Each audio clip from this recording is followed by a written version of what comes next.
Welcome to the weekday Q&A with your host, Ryan Kennedy, where I answer questions submitted by our listeners like yourself.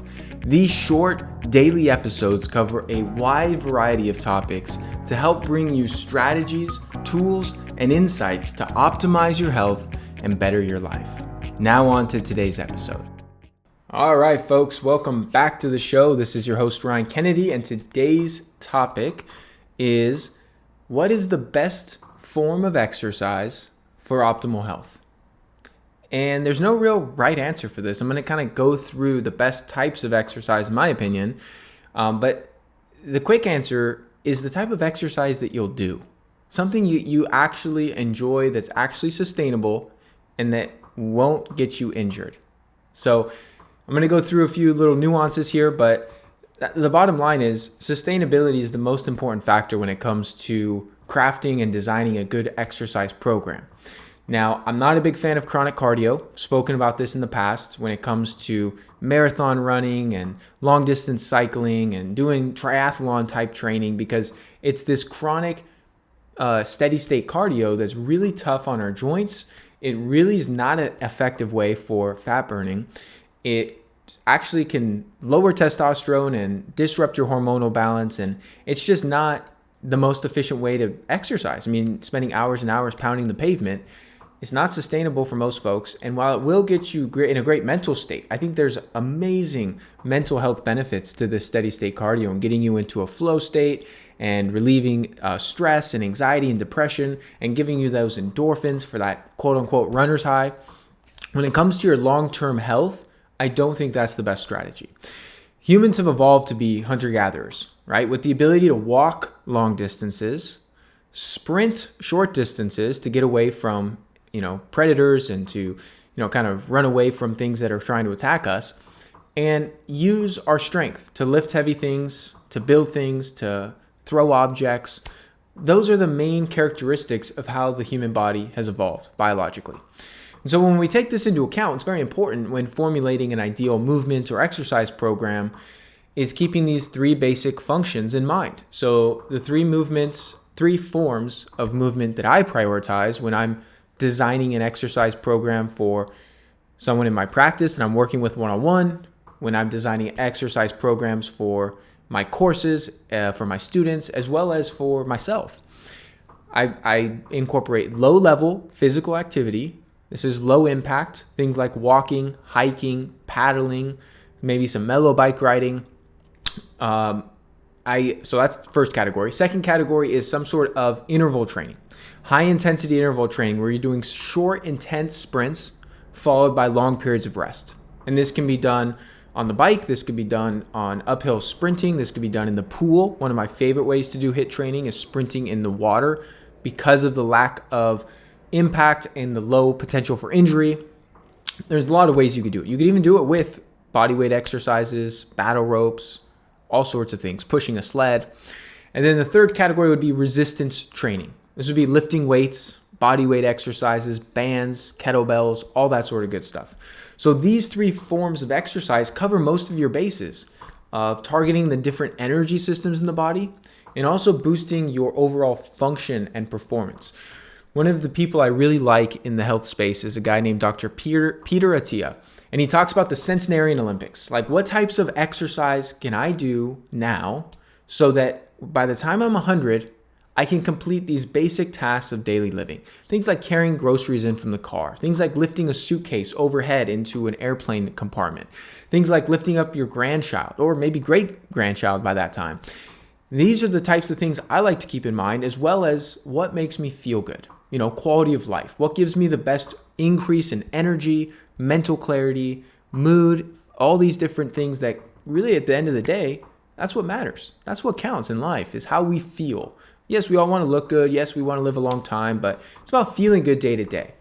And so I'm a big fan of efficiency because I run a full-time functional medicine practice. I have a relationship. I like to get out into nature and take time away from the computer. And so I don't do hours and hours and hours of exercise each week, and I really incorporate exercise that I enjoy. So a good training protocol should be extremely efficient. Otherwise, it's just not going to be sustainable. Most people work 40 hours a week. They have a family to take care of. They have all sorts of other obligations. And so time restraints are serious. And so if you have a great training protocol, but it's extremely time consuming or it's just soul crushing, it's not going to be effective long term. It's not going to be sustainable. So I've realized that I get far better results in myself and the patients I work with by spending less time training, but training smarter and really dialing in various other lifestyle factors that are really come into play. So with those three forms of exercise, I think resistance training is one of the most important. The importance of muscle mass can't be overstated in terms of longevity. It's really the muscle, or the organ of longevity is our skeletal muscle mass. Such a close relationship to our endocrine system, our cardiovascular health, our metabolic health with how we regulate insulin and carbohydrates. And I just can't say enough about how good it is for increasing bone density, decreasing potential as we age from just sarcopenia, which is muscle loss, but also just being frail, being weak, being incapable of doing basic things. So resistance training is definitely key, and finding resistance training that's safe and effective. And that doesn't mean doing crazy CrossFit workouts where you're flinging barbells way over your head and competing with the guy next to you. That's not the way that resistance training should be done, in my opinion. I think there's a time and place for that, and it's all good if that's your thing.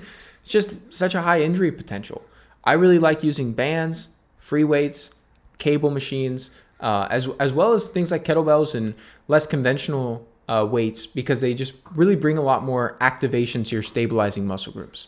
So one more thing I'll close on with kind of saying, resistance training, very high up, basic movement, low impact, going for walks. That's simple. Go for a walk in the morning for sunrise, get that morning sunlight, as I've talked about many episodes in the past.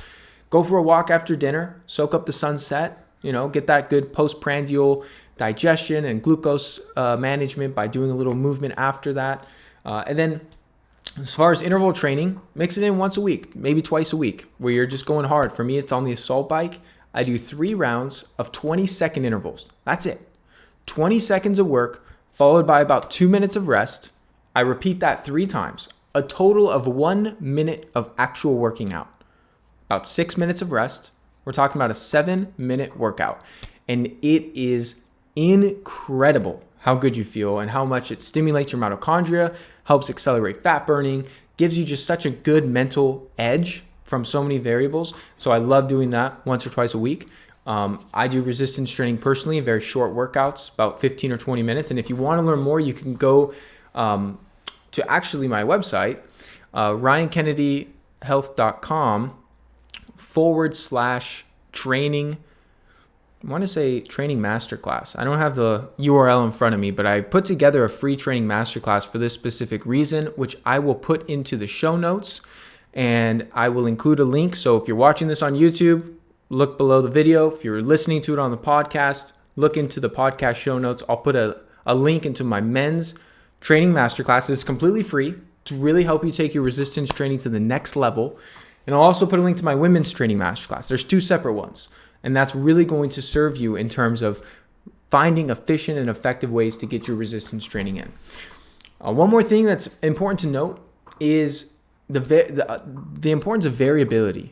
When you begin a new exercise regimen, people typically see great results at the beginning. But over time, their levels of soreness, their performance, their muscle gains, they begin to diminish. You plateau. Very common in the fitness space and in the exercise space. And so then the people move on to the newest, latest, greatest exercise program or piece of equipment, and you get great results again. And it's not usually that the new exercise program or device or equipment was so great, but rather the hormonal optimization that's driven by the adaptation of that new form of exercise. That's what provides great results, is the adaptation response and how that optimizes us from a hormonal standpoint and really helps us to get stronger, better looking, and better functionality. And so this is why I'm constantly mixing up my workouts and training modalities for myself and the people I work with to provide the best results. And ultimately, it doesn't have to be a brand new workout, completely different. It could just be a change in the angle of your exercise. So maybe you do a little change in the angle of your chest press, or maybe you do a different type of resistance. Instead of doing a dumbbell press, you use a barbell or you use cables. Or in the example of a lower body exercise, maybe instead of doing regular lunges with holding some weights, You do like a Bulgarian split squat where you're doing more deep lunges, or maybe you do, just side lunges. There's a lot of ways to vary up little things that make a big difference. And so bottom line here, folks, mix up your exercise routine, target different fuel systems. You're going to experience the best when it comes to hormonal optimization, when it comes to functionality, when it comes to quality of life, and when it comes to longevity. So thanks for tuning in today's episode. I will see you tomorrow with our next weekday Q&A. And if you're liking these little short segments, you're gaining from these, you're getting value from these videos, from these episodes, leave me a quick review, quick feedback. I love to hear from my listeners, love to hear where you think I can improve, what you're benefiting from. And of course, you can submit your own question for future episodes at ryankennedyhealth.com/podcast. Thank you so much for tuning into today's episode. If you found it helpful, please share it along to anyone else you believe it can serve. You can submit your own question to be answered on the show by going to ryankennedyhealth.com/podcast. Be sure to subscribe and leave a review for the show. Your feedback helps to support me on my mission to positively impact as many people as possible with this information. Please note, the information depicted in this episode is purely for informational purposes only. Please consult your healthcare professional before making any changes to your lifestyle or routine.